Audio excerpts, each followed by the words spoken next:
बार बार कोशिश करने पर भी नहीं जाग रहा चंद्रयान। वैज्ञानिकों के हाथ हर बार लग रही निराशा। चंद्रयान के जगाने को लेकर इसरो चीफ ने कर दी बड़ी बात। अब 6 अक्टूबर को होगा आखिरी इम्तिहान। दोस्तों, चांद के दक्षिणी ध्रुव में सोया हुआ चंद्रयान किसी भी तरह अपनी नींद से जागने को तैयार नहीं है। इसी बीच इसरो चीफ एस सोमनाथ ने मिशन को लेकर एक बड़ा अपडेट दिया है, जिसे सुनकर लोगों की उम्मीदें फिर से जिंदा हो गई हैं। तो इसरो चीफ के इस मिशन को लेकर क्या कहा है? क्या अभी भी चंद्रयान के जागने की कोई उम्मीद बाकी है? और सबसे जरूरी 6 अक्टूबर का दिन इस मिशन के लिए इतना महत्वपूर्ण क्यों होने वाला है? ये सब कुछ आज हम आपको इस वीडियो में बताने वाले हैं, इसलिए इसे अंत तक जरूर देखिएगा। साथ ही अगर आप चैनल पर नए हैं तो ऐसे इंफॉर्मेटिव कंटेंट को देखने के लिए इसे सब्सक्राइब जरूर करें। दोस्तों, प्लान के अनुसार देखिए तो हमारे चंद्रयान को जागे हुए करीब 1 हफ्ता हो जाना चाहिए था, क्योंकि इसरो वैज्ञानिकों ने सोचा था कि 22 सितंबर को जैसे ही चांद पर सूरज की पहली किरण निकलेगी, वैसे ही वो गहरी नींद सो रहे चंद्रयान को जगा देंगे और इसके बाद वो फिर से अपने काम पर लग जाएगा। लेकिन इस पूरे प्लान में बस एक गड़बड़ हो गई, और वो ये कि चंद्रयान जाग ही नहीं पाया। वैज्ञानिकों ने इसे जगाने के लिए बार बार सिग्नल्स और कमांड भेजे, लेकिन प्रज्ञान या विक्रम दोनों में से किसी भी तरफ से इसरो को कोई रिस्पॉन्स प्राप्त नहीं हुआ। अब ऐसा होने पर लोगों के मन में तरह तरह के सवाल उठने लगे कि चंद्रयान अब दोबारा कभी जाग पाएगा या नहीं, और वैज्ञानिक इसे जगाने के लिए अब और क्या अलग करेंगे।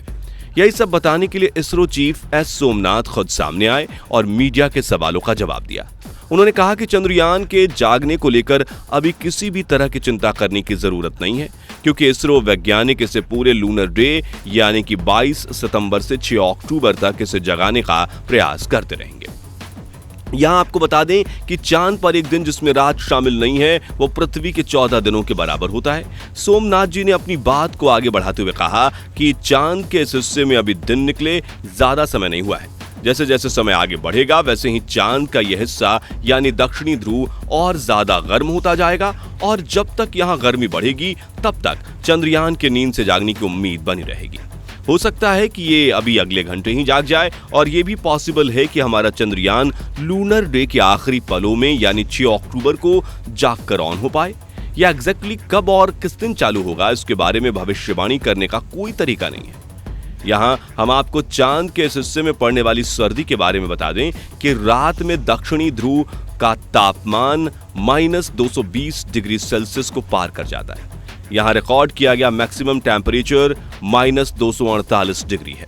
ये इतनी ज्यादा सर्दी है कि इसमें किसी भी तरह के मेटल और यहां तक कि प्लास्टिक से बने उपकरण भी सरवाइव नहीं कर पाते हैं। एक्सपर्ट्स ऐसा बताते हैं कि इतनी ज्यादा ठंड होने के कारण उन पर दरारें पड़ जाती हैं और वो चटक कर नष्ट हो जाते हैं। चंद्रयान 3 की बात करें तो जिस रात इसे स्लिप मोड में डाला गया था, उस रात का टेम्परेचर -220 डिग्री सेल्सियस रहा था। ऐसे में हो सकता है कि प्रज्ञान और विक्रम के अंदरूनी साइंटिफिक उपकरणों को कुछ सीरियस डैमेज हो गया हो, और अगर ऐसा नहीं भी हुआ है तो भी इतनी जल्दी ज्यादा सर्दी में चंद्रयान के उपकरण बुरी तरह से जम गए होंगे, जिसके चलते उन्हें वापस गर्म होने में थोड़ा समय लगना कोई आश्चर्य की बात नहीं है। वैसे चंद्रयान के स्लिप मोड से ना निकलने का कारण क्या हो सकता है, इसके बारे में इसरो के पूर्व वैज्ञानिक और कुछ दूसरे एक्सपर्ट्स ने अपनी राय दी है। अब एक्सपर्ट्स ने क्या कहा है ये हम आपको वीडियो में आगे बताएंगे, लेकिन उससे पहले चलिए ये जान लेते हैं कि चंद्रयान को स्लिप मोड में क्यों डाला गया था, और ऐसी क्या वजह है कि इसे नींद से जगाने में इतनी मशक्कत करनी पड़ रही है। असल में दोस्तों, चंद्रयान 3 मिशन को जब प्लान किया जा रहा था तो इसके लिए वैज्ञानिकों ने 3 मुख्य उद्देश्य रखे थे। इसमें पहला था चांद के दक्षिणी ध्रुव पर सॉफ्ट लैंडिंग करना। यह टास्क इसलिए इतना खास था क्योंकि पिछली बार इसरो चंद्रयान 2 मिशन के दौरान ऐसा करने में फेल हो गया था। तो इस बार इसरो के साथ साथ भारत की साख भी इस मिशन में दांव पर लगी हुई थी। इसके अलावा चांद के दक्षिणी ध्रुव में सॉफ्ट लैंडिंग करना अपने आप में एक अलग कीर्तिमान माना जाता है, क्योंकि चंद्रयान से पहले दुनिया का कोई भी मिशन यह कारनामा नहीं कर पाया था। इसलिए मिशन का सबसे महत्वपूर्ण उद्देश्य चांद पर सॉफ्ट लैंडिंग करने को रखा गया। और जैसे कि आप जानते ही हैं कि लॉन्च होने के 40 दिन के बाद यानी 23 अगस्त के दिन इसरो वैज्ञानिकों ने अपने इस पहले उद्देश्य को सफलतापूर्वक पूरा कर लिया। क्योंकि इसी दिन हमारे चंद्रयान ने चांद के दक्षिणी ध्रुव में सॉफ्ट लैंडिंग की। इसके बाद मिशन का दूसरा अहम उद्देश्य था प्रज्ञान रोवर को चांद की धरती पर उतारना और रिमोटली इसे इधर उधर चलाना। देखिए, स्पेस एक्सप्लोरेशन के फील्ड में अपने रोबोटिक रोवर को दूसरे ग्रह पर भेजना और धरती से ऑपरेट करके उससे वहां काम करवाना, ये बहुत बड़ी और एक अलग अचीवमेंट मानी जाती है। इसलिए ये भी मिशन के 3 मुख्य उद्देश्यों में से एक था और अपने इस उद्देश्य को हमारे वैज्ञानिकों ने लैंडिंग करने के 4 घंटे बाद ही पूरा कर लिया। साथ ही इसकी एक वीडियो भी शेयर की थी जिसमें प्रज्ञान रोवर चांद की धरती पर उतरता हुआ नजर आ रहा था।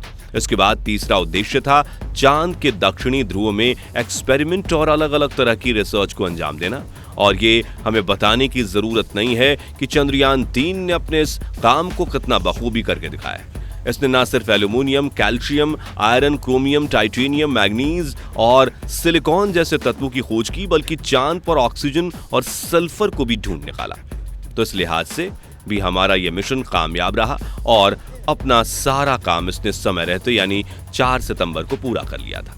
अब क्योंकि यह मिशन इतना ज्यादा सफल रहा था तो वैज्ञानिकों ने इसे और एक लूनर डे के लिए एक्सटेंड करने का प्लान बनाया और यही सोचकर प्रज्ञान और विक्रम दोनों को 4 सितंबर के दिन स्लिप मोड में डाल दिया गया कि जब 22 सितंबर को चांद पर नया दिन निकलेगा तब इन्हें जगा देंगे। लेकिन दुर्भाग्य से इस काम में वैज्ञानिकों को सफलता नहीं मिल पाई।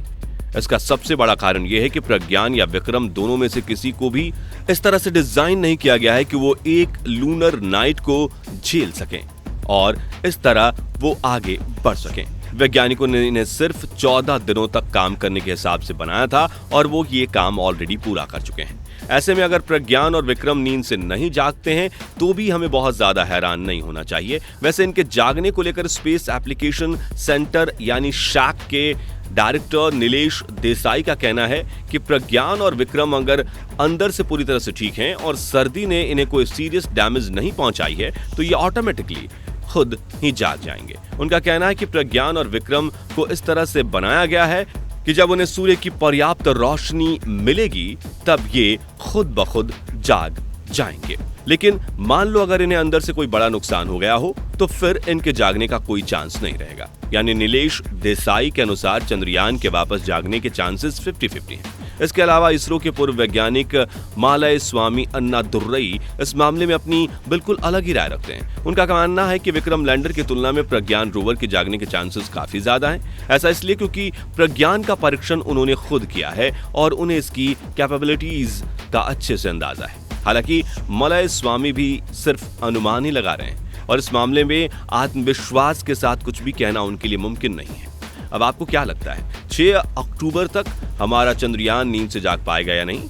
यानी अपनी राय आप हमें कमेंट में बता के ये क्लियर कीजिए कि आपको क्या लगता है चंद्रयान 3 जागेगा या नहीं। बाकी हमारी आज की इस वीडियो में बस इतना ही था। वीडियो अच्छी लगी हो तो इसे लाइक और शेयर जरूर करना और अगर आप हमारे फेसबुक पेज पर नए हैं तो पेज को फॉलो भी जरूर करें। मिलते हैं जल्दी ही एक और इंटरेस्टिंग वीडियो में, तब तक के लिए गुड बाय, जय हिंद।